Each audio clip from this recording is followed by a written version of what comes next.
மக்கள் சிரிப்பு தானே இருக்கு மனசுல வளர்ச்சிய கொடுத்தோமே சுரண்ட நினைக்கல புரட்சி தலைவரோட தர்ம மறக்கல கீழடி தொடங்குனதும் ஊழல் அடங்குனதும் போதைய ஒதுக்குனதும் கல்விய பெருக்குனதும் மாணவன உயர்த்தினதும் குடிமரமத்து நாயகனும்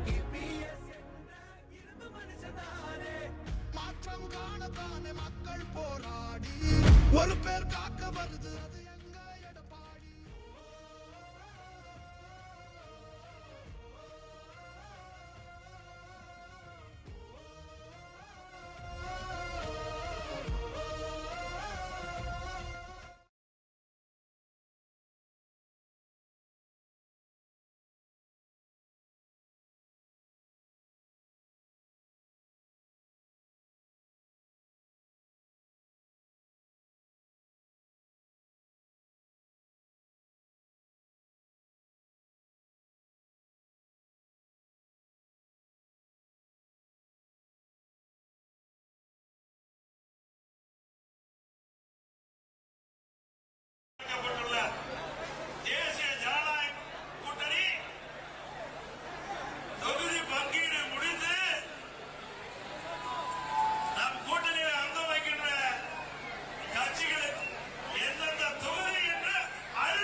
சட்டமன்ற தொகுதியிலே மக்களை சந்தித்து வாக்குகளை சேகரித்தோம். அந்த எழுச்சி பயணம் மிகப்பெரிய வெற்றியை கொடுத்தது. இன்றைய தினம் தேர்தல் அறிவிக்கப்பட்டு முதலாக மயிலாப்பூர் சட்டமன்ற தொகுதியில் உங்களை சந்திப்பதிலே மிகுந்த மகிழ்ச்சி. இறைவனுடைய அருளால் அனைத்து இந்திய அண்ணா திராவிட முன்னேற்ற கழக தலைமையிலே அமைக்கப்பட்ட தேசிய ஜனநாயக கூட்டணி பெரும்பான்மையான இடங்களிலே வெற்றி பெற்று 210 இடங்களிலே வெற்றி பெற்று அனைத்து இந்திய அண்ணா திராவிட முன்னேற்ற கழகம் அறுதி பெரும்பான்மையோடு அனைத்து இந்திய அண்ணா திராவிட முன்னேற்ற கழகம் ஆட்சி அமைக்கும். திமுக நிலைமை பரிதாபமா இருக்குது. அப்படித்தானே? நம்ம கூட்டணி 3 நாளைக்கு முன்பு நம்முடைய கட்சியுடைய தலைமை அலுவலகத்திலே கூடணும். நம்முடைய கூட்டணியில் அங்கம் வைக்கின்ற கட்சிகளை அழைத்தோம்.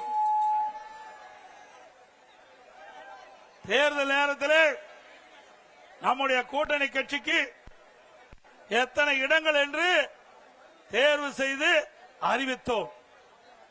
அடுத்த நாள் அனைத்து இந்திய அண்ணா திராவிட முன்னேற்ற கழகத்தினுடைய தேர்தல் அறிக்கையை சிறப்பாக வெளியிட்டோம். நம்முடைய தேர்தல் அறிக்கை மக்களுக்கு நன்மை கிடைக்கக்கூடிய தேர்தல் அறிக்கை.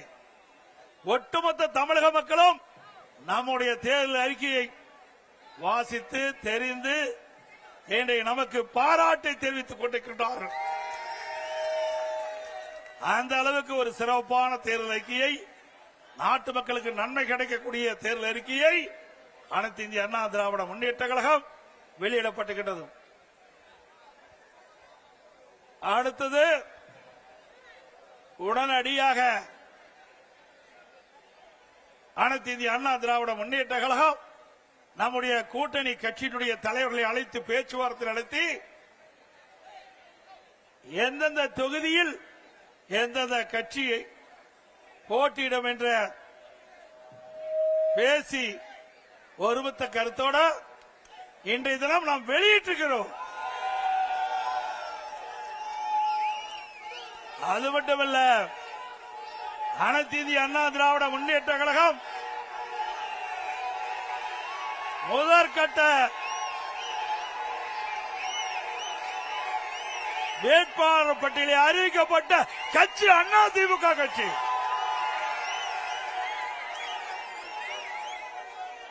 முதற்கட்டமாக போட்டியிடுகின்ற வேட்பாளர் 23 பேர் அடங்கிய பட்டியலை நாம் அறிவித்திருக்கின்றோம்.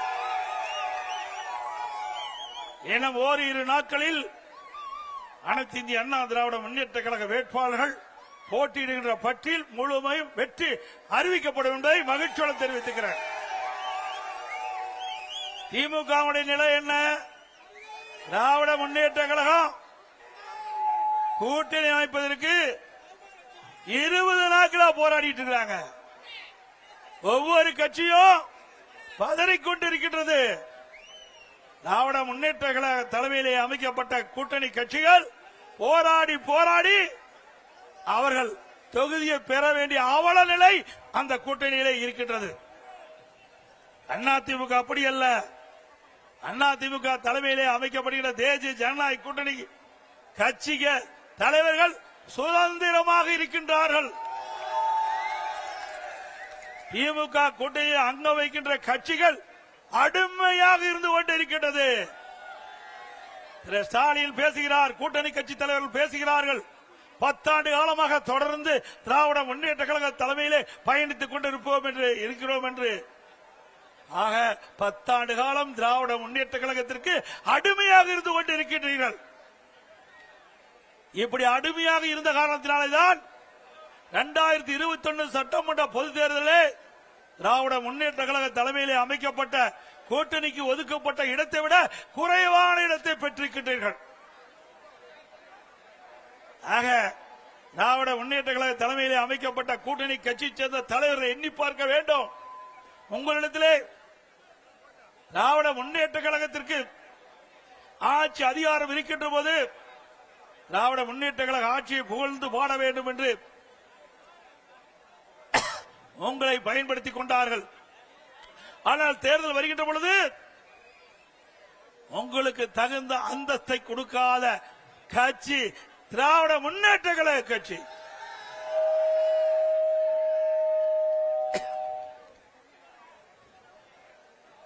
திரு கம்யூனிஸ்ட் கட்சியை சேர்ந்தவர்கள் போராடி போராடி பார்த்தார்கள்.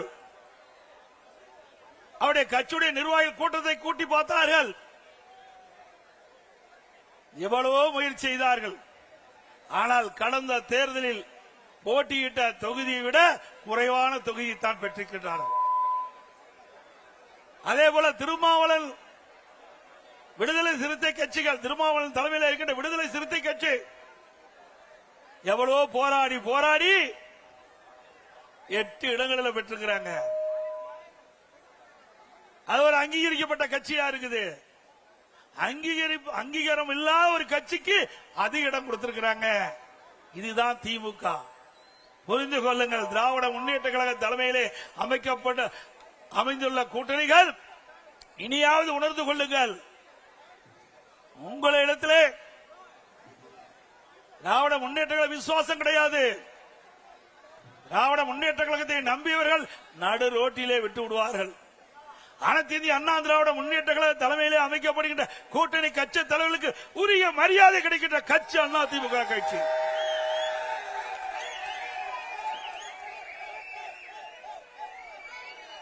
இன்றைய தினம் 5 ஆண்டு காலம் திராவிட முன்னேற்ற கழகம் ஆட்சி செய்தது. 5 ஆண்டு காலம் திராவிட முன்னேற்ற கழகம் ஆட்சி செய்தது. நாட்டு மக்களுக்கு என்ன செய்தார்கள்? ஆட்சியிலே மக்களுக்கு துன்பம்தான் மிஞ்சியது. திராவிட முன்னேற்ற கழகம் என்றால் குடும்ப கட்சி, வாரிசு அரசியல், குடும்பத்துக்காக இருக்கின்ற கட்சி திமுக கட்சி, மக்களுக்காக இருக்கின்ற கட்சி அண்ணா திமுக கட்சி. பொன்மனச்செம்மல் புரட்சி தலைவர் எம்ஜிஆர் அவர்கள் தீய சக்தி திமுகவை வேரோடு அழிக்க வேண்டும் என்ற அடிப்படையிலே அண்ணா திமுக என்ற இயக்கத்தை தோற்றுவித்தார். பிறகு அனைத்து இந்திய அண்ணா திராவிட முன்னேற்ற கழகத்தை மாற்றி அமைத்தார். பொன்மனச்செம்மல் புரட்சி தலைவர் எம்ஜிஆர் அவர்கள் அவர் ஆட்சி செய்த போது நாட்டு மக்களுக்கு பல்வேறு திட்டங்களை கொண்டு வந்து ஏழை எளிய ஒடுக்கப்பட்ட நசுக்கப்பட்ட தாழ்த்தப்பட்ட மக்கள் இன்றைக்கு தமிழகத்தில் ஏற்றம் பெற்று கேட்டு சொன்னால் நம்முடைய தலைவர்கள் போட்ட திட்டம் புரட்சி தலைவர் எம்ஜிஆர் காலத்திலும் சரி, இதே புரட்சி தலைவி அம்மா அவர்கள் ஆண்ட போதும் சரி, இருவரும் தலைவர்கள் முதலமைச்சர் இருந்த காலத்திலே தமிழ்நாடு மற்ற மாநிலத்திற்கு எடுத்துக்காட்டாக விளங்கியது. அந்த இருவரும் தலைவர்கள் பாதையிலேதான் இன்றைக்கு அனைத்து இந்திய அண்ணா திராவிட முன்னேற்ற கழகம் பயணித்துக் கொண்டிருக்கிறது. சிந்தித்து பாருங்கள். இதே புரட்சி தலைவி அம்மா அவர்கள் தமிழகத்துடைய முதலமைச்சர் இருந்த காலகட்டத்திலே எத்தனையோ திட்டங்களை கொண்டு வந்து நாட்டு மக்கள் நன்மை பெற்றிருக்கின்றார்கள். 5 ஆண்டு திராவிட முன்னேற்ற கழக ஆட்சியிலே இந்த சென்னை மாநகர மக்களுக்கு என்ன செய்தார்கள்? ஒரு துரும்பை கூட கிள்ளி போடவில்லை. அனைத்து இந்திய அண்ணா திராவிட முன்னேற்ற கழக ஆட்சியிலே கொண்டு வரப்பட்ட திட்டங்கள் ஸ்டிக்கர் ஒட்டி அந்த திட்டத்தை கூட முழுமையாக நிறைவேற்றப்படவில்லை. ஆங்காங்கே அண்ணா திமுக ஆட்சியில கொண்டு வந்த திட்டம் முடிவு பெற்று துவக்கி வைத்துக் கொண்டிருக்கிற காட்சிதான் இன்றைய திமுக ஆட்சியிலே பார்க்கப்படுகிறது. மழைநீர் வடிகால் வசதி அனைத்து இந்திய அண்ணா திராவிட முன்னேற்ற கழகத்திலே மாண்புமிகு புரட்சி தலைவி அம்மாள் தமிழகத்துடைய முதலமைச்சராக இருந்த பொழுது கொண்டு வரப்பட்ட திட்டம் சுமார் 2400 கிலோமீட்டர் தூரம் வடிகால் வசதி செய்து கொடுக்கப்பட்டது. இன்றைக்கு கனமழையால் சென்னை மாநகர மக்கள் பாதிக்கக்கூடாது, பெய்கின்ற மழைநீர் முழுவதும் வெளியேற்றப்பட வேண்டும் என்ற அடிப்படையில் மழைநீர் வடிகால் பணி மேற்கொள்ளப்பட்டது அனைத்து இந்திய அண்ணா திராவிட முன்னேற்ற கழக ஆட்சியிலே. அதிலே 4 பிரிவாக பிரிக்கப்பட்டது. பேஸ் 1, பேஸ் 2 என்னிடம் அண்ணா திமுக ஆட்சியிலே நிறைவேற்றப்பட்டது. பேஸ் 3, பேஸ் 4 ஆட்சி மாற்றம் திராவிட முன்னேற்ற கழகம் ஆட்சிக்கு வந்தது. இதுவரை முழுமையாக வடிகால் வசதி பணிகள் நிறைவேற்றப்படவில்லை. 2 ஆண்டுக்கு முன்பே இன்றைய முதலமைச்சர் திரு ஸ்டாலின் அவர்களும் தமிழக உள்ளாட்சித்துறை நகர்ப்புற வளர்ச்சித்துறை அமைச்சர் அவர்களும் சென்னை மாநகரத்தில் இருக்கின்ற அமைச்சர் பெருமக்களும் எவ்வளவு மழை பெய்தாலும் ஒரு சொட்டு தண்ணீர் கூட சென்னை மாநகரத்திலே தேங்காது என்று குறிப்பிட்டார்கள். நாம் கொண்டு வந்த திட்டம் மழைநீர் வடிகால் பணி அனைத்து இந்திய அண்ணா திராவிட முன்னேற்ற கழக ஆட்சியில் கொண்டு வரப்பட்ட திட்டம். அந்த திட்டத்தை கூட இவர்கள் முழுமையாக நிறைவேற்ற முடியவில்லை. 2 ஆண்டுக்கு முன்பே இந்த திட்டம் நிறைவேற்றப்பட்டு 98% நிறைவேற்றப்பட்டதா ஒரு பச்சை பொய்யை இன்றைய முதலமைச்சர் குறிப்பிட்டார். சென்னை மாநகரத்தில் இருக்கின்ற அமைச்சர்கள் குறிப்பிட்டார்கள்.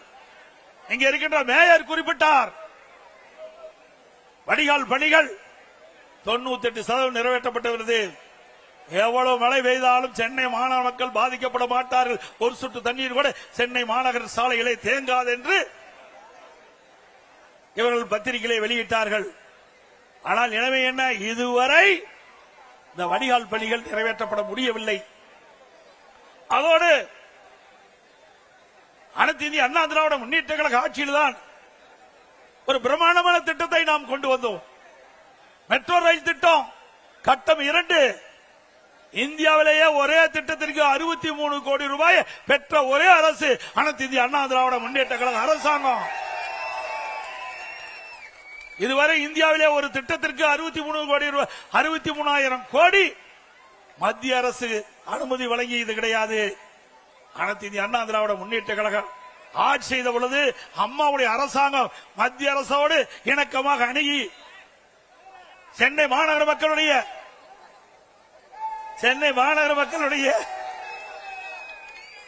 போக்குவரத்து நெரிசலை குறைக்க வேண்டும் என்று இதை புரட்சி தலைவி அம்மா அவர்கள் திட்டமிட்டார்கள்.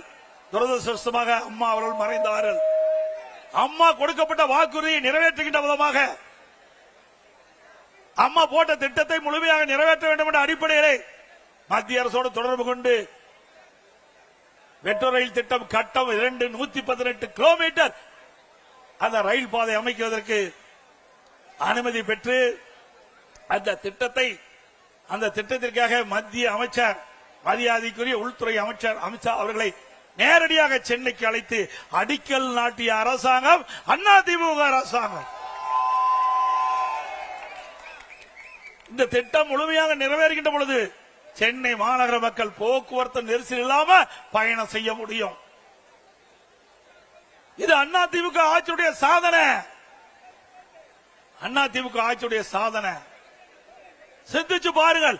இப்படி ஏதாவது ஒரு பெரிய திட்டத்தையாவது 5 ஆண்டு காலத்தில் இந்த சென்னை மாநகர மக்களுக்கு கொடுத்திருக்கிறீங்களா? இல்ல.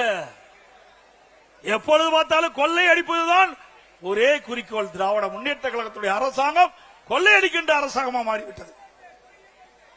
கலெக்ஷன், கமிஷன், கரப்ஷன், இதுதான் தாரக மந்திரம் திமுக. இதைத்தான் அவர்கள் 5 ஆண்டு காலம் செய்தார்கள். மக்களுக்காக எந்த நன்மையும் செய்யவில்லை. எந்த பெரிய திட்டத்தையும் தமிழ்நாட்டு மக்களுக்கு கொடுக்கல, சென்னை மாநகர மக்களுக்கு கொடுக்கல. அது மட்டுமல்ல, அனைத்து இந்திய அண்ணா திராவிட முன்னேற்ற கழகம் ஆட்சி இருக்கின்ற பொழுது இன்றைக்கு புயல் வந்தது.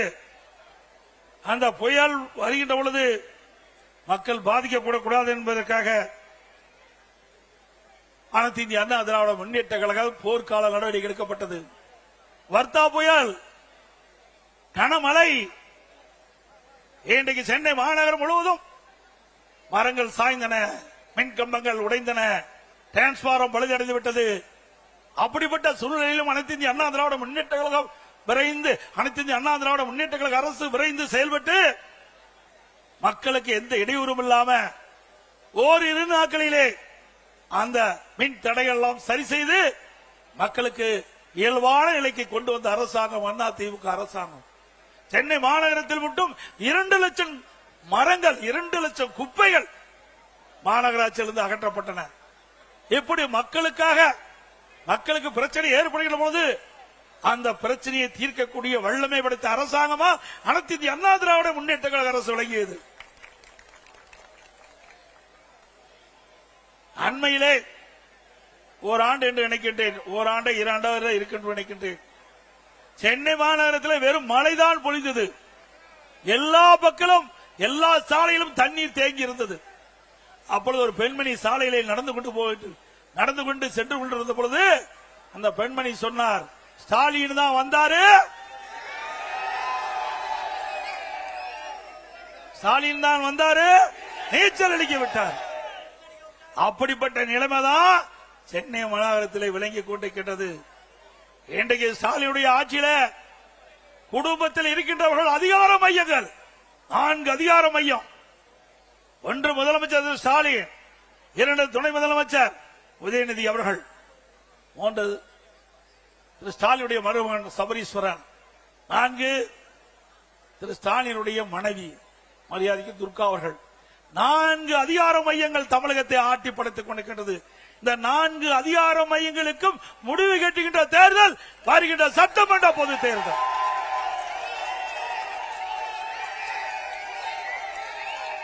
முடிவு கட்டுவீங்களா? அதே போல கொரோனா காலம் சிந்தித்து பாருங்க, ஒரு கடுமையான சோதனை. இதுவரைக்கும் இந்த நோயை யாரும் பார்த்ததில்ல. உலகமே சம்பித்து போய்விட்டது. கொரோனா வைரஸ் காற்றிலே பரவக்கூடிய ஒரு நோய். உலகம் முழுவதும் பரவி கொண்டிருந்த அந்த காலகட்டத்தில் தமிழகத்திலும் கொரோனா வைரஸ் பரவல் கடுமையாக இருந்தது. அந்த கொரோனா வைரஸ் பரவல் இன்றைக்கு ஒருவரை தாக்கின்ற பொழுது அதனுடைய அறிகுறி என்ன என்று கூட தெரியாத ஒரு காலகட்டம். அந்த காலகட்டத்தில் கூட நம்முடைய மருத்துவர்கள், நம்முடைய அரசாங்கம் திறமையாக செயல்பட்டு அந்த கொரோனா வைரஸ் பரவல் அறிகுறிகளை கண்டுபிடித்து அதற்கு தக்க சிகிச்சை அளித்து விலை மதிக்க முடியாத உயிரை காப்பாற்றிய அரசாங்கம் அதிமுக அரசாங்கம். உலக அளவிலே நீங்க பார்த்தா கூட தமிழ்நாட்டில் தான் இந்த கொரோனா வைரஸ் பரவல் தடுத்ததிலே முதல் மாநிலம் என்ற பெயரை நாம் பெற்றோம். பாரத பிரதமர் அவர்கள் நான் முதலமைச்சர் இருந்த காலகட்டத்தில் கொரோனா வைரஸ் பரவல் தடுப்பது குறித்து அனைத்து முதலமைச்சருடைய ஆலோசனை கூட்டத்தை காணொலி காட்சி மூலமாக நடத்தினார்கள். அப்பொழுது மாண்புமிகு பிரதமர் அவர்கள் குறிப்பிட்டார், இந்த கொரோனா வைரஸ் பரவலை தடுப்பதிலே முதல் மாநிலம் தமிழ்நாடு. அதை பின்பற்றுங்கள் மற்ற மாநிலம் என்று குறிப்பிட்டார்கள். அந்த அளவுக்கு சிறப்பான ஆட்சி செய்த அரசாங்கம் அதிமுக அரசாங்கம். அதே காலகட்டம் சென்னை மாநகர மக்கள் மற்றும் பல்வேறு மாநகராட்சியில் இருக்கின்ற மக்கள், நகராட்சியில் இருக்கின்ற மக்கள் வேலை வாய்ப்பு இல்ல, உணவு கிடைக்காத ஒரு சூழ்நிலை அரசாங்கத்துக்கு தெரிந்தவுடன் அனைத்து இந்திய அண்ணா திராவிட முன்னேற்ற கழக அரசு ஏழை மக்கள் பாதிக்க கூடாது, அவர்களுக்கு 3 வேளையும் சுட சுட உணவு கொடுக்க வேண்டும் என்ற அடிப்படையிலே அனைத்து அம்மா உணவகத்திலும் உணவுகள் தயாரிக்கப்பட்டு சமூக நல கூடங்களிலே உணவு தயாரிக்கப்பட்டு ஒரு நாளைக்கு 7 லட்சம் பேர்களுக்கு உணவு வழங்கிய அரசாங்கம் அதிமுக அரசாங்கம். கிட்டத்தட்ட 11 மாதம் விலையில்லாம அம்மா உணவகத்திலே உணவளித்த அரசு அதிமுக அரசு. மாற்றுத்திறனாளிகள், கர்ப்பிணி பெண்கள், முதியோர்கள் அவர்களுக்கெல்லாம் அவர் இல்லத்துக்கே சென்று சுட சுட 3 வேளையும் கொரோனா காலத்திலே உணவு கொடுத்த அரசாங்கம் அதிமுக அரசாங்கம். அதே போல வேலை வாய்ப்பு இல்ல, ஏழைகள் துன்பப்படக்கூடாது என்பதற்காக ரேஷன் கடையிலே 11 மாத காலம் விலையில்லாம உணவுப் பொருள் கொடுத்த ஒரே அரசாங்கம் அதிமுக அரசாங்கம். அனைத்து இந்திய அண்ணா திராவிட முன்னேற்ற கழக அரசாங்கம் இந்த கொரோனா காலத்தில் 11 மாசம் அரசுக்கு வருவாய் கிடையாது. டாஸ்மாக்ல வருவாய் இல்ல, பத்திரப்பதிவுல வருவாய் இல்ல, ரோட் டாக்ஸ்ல வருவாய் இல்ல, ஜிஎஸ்டி வருவாய் இல்ல, கலால்ல வருவாய் இல்ல. இப்படி வருவாயே இல்லாத காலகட்டத்தில் கூட ஒரு சிறப்பான ஆட்சி கொடுத்த ஒரே அரசாங்கம் அதிமுக அரசாங்கம். அந்த காலகட்டத்தில் பள்ளிகள் திறக்கப்படல, கல்விகள் திறக்கப்படல, மாணவர்கள் மன உளைச்சல், ஓராண்டு வீணா போய்விட்டது என்று கவலைப்பட்டுக் கொண்டே இருந்தார்கள்.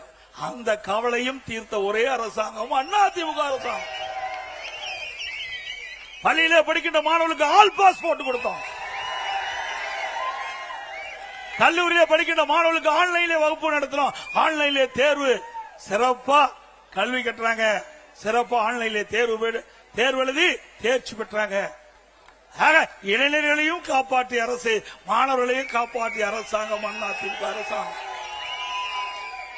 இப்படி ஏதாவது ஒரு திட்டத்தையாவது இந்த ஆட்சியை பார்க்க முடிகிறதா?